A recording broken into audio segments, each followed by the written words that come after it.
Students, good morning.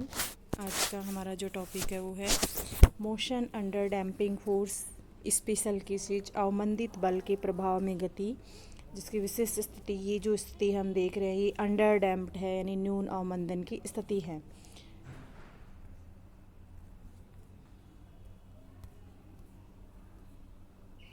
अवमंदित सरल आवर्ती दोलक के बारे में हमने पिछले वीडियो में देखा था, जिसमें हमने इस इक्वेशन का व्यापक हल तक प्राप्त कर लिया था। x इक्वल ए ई रेश टू की power minus r plus root are square minus omega not square bracket के बाद टी प्लस बी ई रेश टू की power minus are minus root are square minus omega not square into t, जहाँ पर हमने देखा था कि ए तथा बी दो नियतांक है जिनके मान दोलक की प्रारंभिक अवस्था से प्राप्त कर सकते हैं।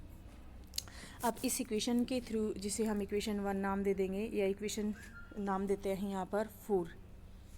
इक्वेशन जो है वो हमारी चल रही है यहाँ पर 4। ए तथा बी दो नियतांक है जो प्रारंभिक अवस्था से प्राप्त कर सकते हैं। आर तथा ओमेगा नॉट के विभिन्न आपेक्षिक मानों के लिए यहाँ पर 3 इंपॉर्टेंट केसेज हो सकते हैं। R less than omega naught, R approximate omega naught, R greater than omega note.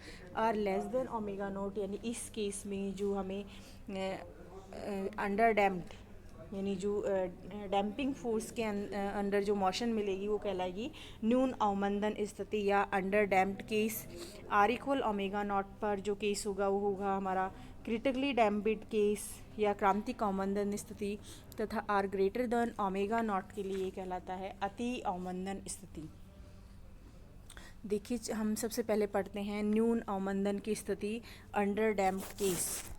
जब R less than omega naught होता है उस कंडीशन में अवमंदन बल का मान इतना कम होता है कि R less than omega naught हो तो जो ब्रैकेट या घात ई की घात में जो root are square minus omega naught square वाली जो टर्म आ रही है, चूँकि आर बहुत छोटा है तो ये पूरी टर्म माइनस में प्राप्त होगी हमें, और जो माइनस में प्राप्त होगी इसलिए हम इसे आयोटा से लिखेंगे। क्योंकि आर को अगर हम यहाँ पर नेगलेक्ट मान लेते हैं तो जो टर्म होगी वो हमारी होगी omega not square, root minus में 1 में ले लेते हैं, और ये जो -1 हमने रूट लिया है ये -1 वाला जो रूट है ये आयोटा में चेंज हो जाएगा, यानी आयोटा ओमेगा नॉट, जहाँ omega root omega not square minus R square real positive number है। अब हम इक्वेशन 4 से हम देखते हैं, जो इक्वेशन 4 है हमारी वो है कि इक्वेशन 4 को हम लिख सकते हैं यहाँ से x इक्वल में ए ई रेश टू की power minus are minus root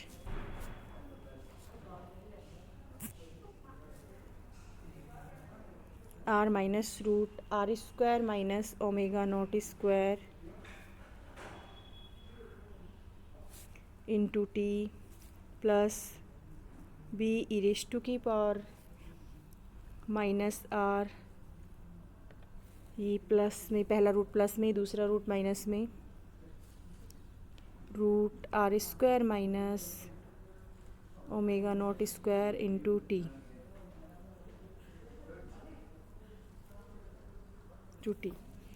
ये जो हमारी इक्वेशन 4 है उसको हम यहाँ पर लिख लेते हैं। अब इस इक्वेशन में जो हम ऊपर घात वाली टर्म देख रहे हैं root are square minus omega not square और root are square minus omega not square को हमें लिखना है आयोटा ओमेगा।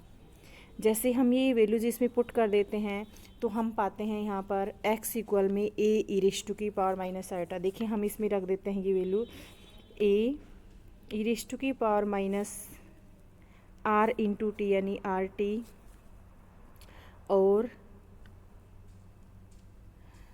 ई रेश टू की पावर आयोटा ओमेगा टी, इसको हमने तोड़ के लिख दिया है, प्लस बी ई रेश टू की पावर माइनस आर टी और ई रेश टू की पावर माइनस आयोटा। चूँकि ये ओमेगा टी है, ये ओमेगा आयोटा ओमेगा टी और माइनस साइन के साथ आयोटा ओमेगा टी।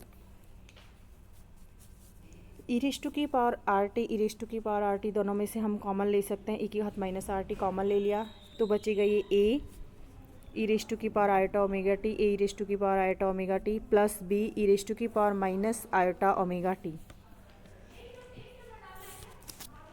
जैसे हम ये लिख देते हैं ई की घात आयोटा थीटा इक्वल में होता है cos theta plus iota sine theta. Math वाले बच्चे से बहुत अच्छे से जानते हैं, तो वो वाली प्रॉपर्टी हम यहाँ पर यूज़ करते हुए इसे लिख सकते हैं cos omega T plus iota sine omega T plus B cos omega T minus iota sine omega T.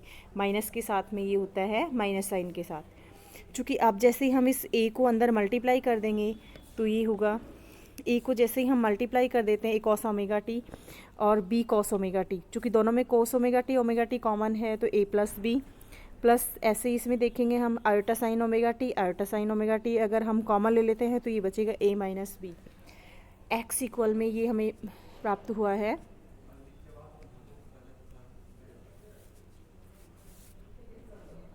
ये हमें प्राप्त हो गया एक्स इक्वल में। चूँकि एक्स जो है वो रियल नंबर है, एक्स रियल नंबर है, इसलिए ए प्लस बी तथा आयोटा ए माइनस बी भी रियल नंबर होगा, इसलिए हम इस इक्वेशन में मानते हैं। जैसे ही हम इसे कॉमन ले लेते हैं, कॉमन लेने के पश्चात हम पाते हैं यहाँ पर दोनों ही कॉमन लेने के पश्चात a plus B cos omega t और iota a minus b sine omega t. चूँकि एक्स जो रियल नंबर है इसलिए ये ब्रैकेट वाली टर्म्स भी रियल ही होंगी। हम मानते हैं कि ए प्लस बी इक्वल में एक्स नॉट साइन फाई और iota a minus b equal x nought cos phi. इन दोनों की वैल्यूज इस इक्वेशन 5 में रखने पर इक्वेशन 5 जो है वो कन्वर्ट हो जाती है, या हम ऐसा रख सकते हैं x इक्वल में ई रेज टू की power minus are t a plus B cos omega t, यानी x nought cos omega t और साइन फाई प्लस करके हम लिख सकते हैं आयोटा ए माइनस बी की जगह हम पुट कर देंगे एक्स नॉट कोस फाई और साइन ओमेगा टी। चूँकि दोनों में एक्स नॉट कॉमन आ रहा है, इसे हम लिख लेंगे X not e raise to की पावर माइनस आर टी, ये पहले से ही कॉमन है। अंदर ब्रैकेट में जो बचेगा वो होगा हमारा कोस ए साइन बी प्लस कोस ए साइन ए कॉस बी। यहाँ पर कॉस ओमेगा टी, ये साइन ओमेगा टी, यहाँ साइन साई और ये कॉस साई, यानी ये जो फॉर्मूला है अंदर वाला कन्वर्ट हो जाएगा साइन ए प्लस बी में। साइन ए की जगह हम यहाँ मान लेते हैं ओमेगा टी प्लस बी की जगह हम मान लेते हैं साई। एक्स इक्वल में x not e raise to की power minus are t sine omega T plus psi. ये इक्वेशन जो है इंडिकेट कर रहा है कि न्यून अवमंदन की स्थिति में दोलक का जो गति है वो सिंपल हार्मोनिक दिखाई देती है या करता है, इसलिए इस दोलक का टाइम पीरियड भी होगा कि वो कितने समय के पश्चात अपनी गति का दोहरान करता है। या हम ऐसा देखना चाहें कि जो फर्स्ट वाली टर्म है X not e raise to की पावर माइनस आर टी, ये एम्पलीट्यूड होगा, उस दोलक का क्या होगा, ये एम्पलीट्यूड होगा, और जो सिंपल मोशन करेगा वो sign omega T plus sign वाली टर्म के अकॉर्डिंग करता है। यानी ये जो कोई भी पिंड अगर कर्ण एक्स वाई इक्वल में ए साइन ओमेगा टी वाले इक्वेशन की प्लस फाई से अगर हम इसको कंपेयर करें तो ये एक सरल आवर्ती दोलक की इक्वेशन है, जहाँ पर एम्पलीट्यूड है X not e raise to की पावर माइनस आर टी। जो एम्पलीट्यूड है वह भी समय के साथ घटता है। यहाँ हम ये देख रहे हैं कि विस्थापन समय आरेख अगर हम इसका लेंगे तो वहाँ पे जो दोलक का आयाम है वो समय के साथ नियत नहीं होता है बल्कि चरघातांकी रूप से घटता है। नेक्स्ट स्लाइड में हम यहाँ पर देख रहे हैं, पहली बात हम यहाँ पर टाइम पीरियड कैलकुलेट करेंगे T equal 2 pi omega. Omega जो है वो फर्स्ट वाले टर्म से हम लेंगे omega not square minus R square. ये जो ओमेगा नोट हमें यहाँ पर प्राप्त हो रहा है ये मुक्त दोलक के आवर्तकाल से अधिक है, अर्थात अवमंदन के कारण आवर्ती घटती है, परंतु अत्यल्प अवमंदन की स्थिति में ओमेगा इक्वल ओमेगा नॉट प्राप्त होता है हमें। दूसरी हम बात करें यहाँ पर टाइम पीरियड एम्पलीट्यूड की, क्योंकि सिंपल हार्मोनिक मोशन है इसलिए इसका एम्पलीट्यूड भी होगा। तो एम्पलीट्यूड हम यहाँ देख रहे हैं, इस ग्राफ से देख रहे हैं, ये जो कारो हमने बनाया एक एक्स पे हमने वाई एक्स पे हमने एक्स को लिया है, विस्थापन को लिया है, और एक्स एक्स पे हमने टाइम को लिया है। दोनों में अगर हम कर्व बनाएंगे तो ये कर्व हमें इस तरह से प्राप्त हो रहा है। अर्थात सरल आवर्ती दोलक का विस्थापन समय आरेख खींचे तो यह ज्ञात होता है कि दोलक का जो आयाम है, अभी हमने देखा था इक्वेशन को कंपेयर करके a equal x not e raise to की पावर माइनस आर टी, जो ये इंडिकेट करता है कि ये टाइम के साथ कांस्टेंट नहीं होता है बल्कि चरघातांकी रूप से कम होता है, जो कि इस डायग्राम की द्वारा दर्शाया गया है। ये हम अच्छे से देख सकते हैं कि ये न्यून अवमंदन की स्थिति में समय विस्थापन आरेख है, समय विस्थापन आरेख है न्यून अवमंदन की स्थिति में। अब हम बात करेंगे यहाँ पर विश्रांति काल की। अगर हम उसी इक्वेशन में t इक्वल लिखे 1/r, या हम यहाँ देख सकते हैं कि आयाम वाली जो इक्वेशन है उसमें हम ले x a इक्वल में x0 e⁻⁻rt, t की जगह हम ले 1/r, t इक्वल 1/r यानी 1/r, तो r से r क्या हो जाएगा, कैंसिल हो जाएगा, और वो हो टो के इक्वल में टो हो, तो ये होगा a इक्वल में x0 e⁻⁻2,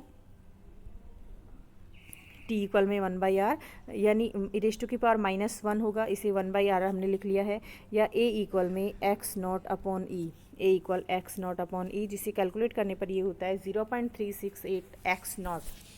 जितने समय में अवमंदित दोलक का आयाम अपने प्रारंभिक मान का 36.8% रह जाता है उसे एम्पलीट्यूड रिलैक्सेशन टाइम कहते हैं, और एम्पलीट्यूड रिलैक्सेशन टाइम एक डैम्पिंग ऑसिलेटर के लिए टॉ इक्वल होता है 1/r।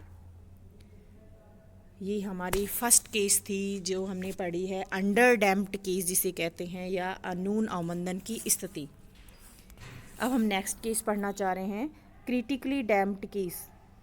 क्रिटिकली डैम्प्ड केस कब होगी, जब r इक्वल में ओमेगा नोट हो, r इक्वल ओमेगा नोट, यानी इक्वेशन 4 जो हमने स्टार्टिंग में ली थी उसमें हम r इक्वल ओमेगा नोट रखेंगे, और जो रूट वाली टर्म से थी √r² - ओमेगा नोट स्क्वायर को अप्रोक्सीमेट 0 लेते हुए हम h लिखेंगे, लिख सकते हैं। इस स्थिति में जो इक्वेशन 4 है वो हमारा नया रूप ले लेती है, x इक्वल e⁻⁻rt कॉमन आ जाएगा दोनों में, a e⁻ht plus b e⁻⁻ht, hyperbolic term है ये, जिसे हम लिख सकते हैं ht, कि h की जो हायर नेग्लेक्ट टर्म्स को हम नेग्लेक्ट कर सकते हैं, हायर टर्म्स को, जिससे हम पाएंगे यहाँ पर हायर टर्म्स को नेग्लेक्ट करने पर x equal e⁻⁻rt p plus qt, जहाँ पर p equal a plus B तथा q equal a minus B H है। जैसे ही हम इसका समय विस्थापन आरेख बनाते हैं, समय विस्थापन आरेख हमें ये प्राप्त होता है, एक वाई एक्स पे हमने विस्थापन को लिया और एक्स एक्स पे हमने टाइम को लिया। तो क्रांतिक अवमंदन की स्थिति में यानी स्टार्टिंग में जो है वो कांस्टेंट रहता है, समय के साथ विस्थापन क्या रहता है, कांस्टेंट रहता है, यानी इसमें जो टर्म हमारी है x इक्वल e⁻⁻rt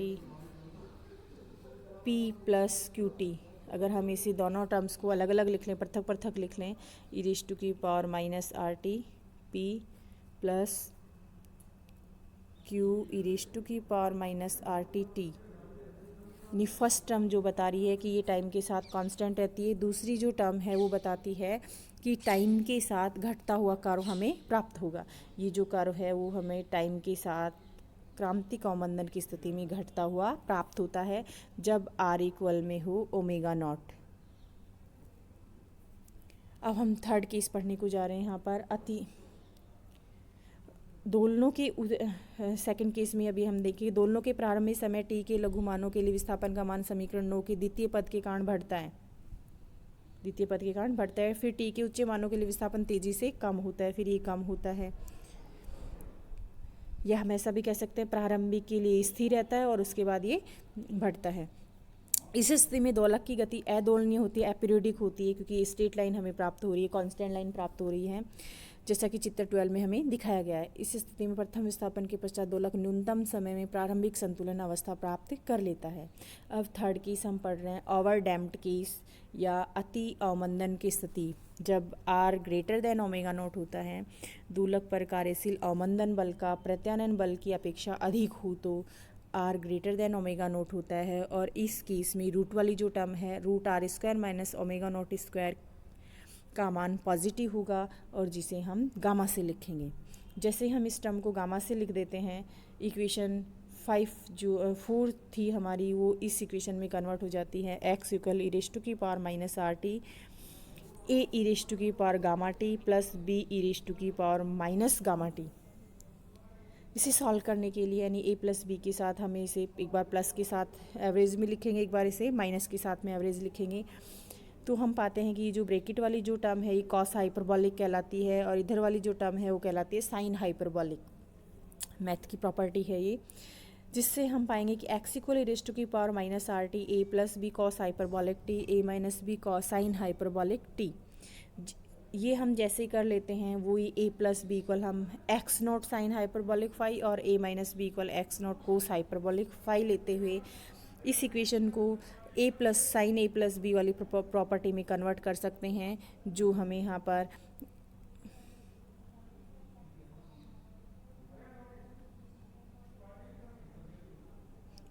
पर दिख रही है x equal x not e raise to की power minus are t sine hyperbolic gamma t plus 5। समीकरण से यह प्रकट होता है कि अति अवमंदन की स्थिति में विस्थापन चरघातांकी रूप से कम होता है, यानी जो ई रेज टू की पावर माइनस आर टी है ये टर्म शो करती है कि विस्थापन समय के साथ कम होता है, अर्थात दोलनी गति नहीं होती है इस कंडीशन में। इस प्रकार की गति को रुद्धोल डेड बिट या एपीरियोडिक मोशन भी कहते हैं। X equal x nought e raise to की power minus are t sine hyperbolic gamma t plus 5। इसके लिए जो हमें कर्व प्राप्त होगा वो हम यहाँ देख रहे हैं। ये जो कर्व इसमें देख रहे हैं हम इस पिंक वाली लाइन से, ये वाला ये चरघातांकी कर्व है जो हमें घटता हुआ प्राप्त हो रहा है समय के साथ। इसमें पीरियोडिक मोशन नहीं है।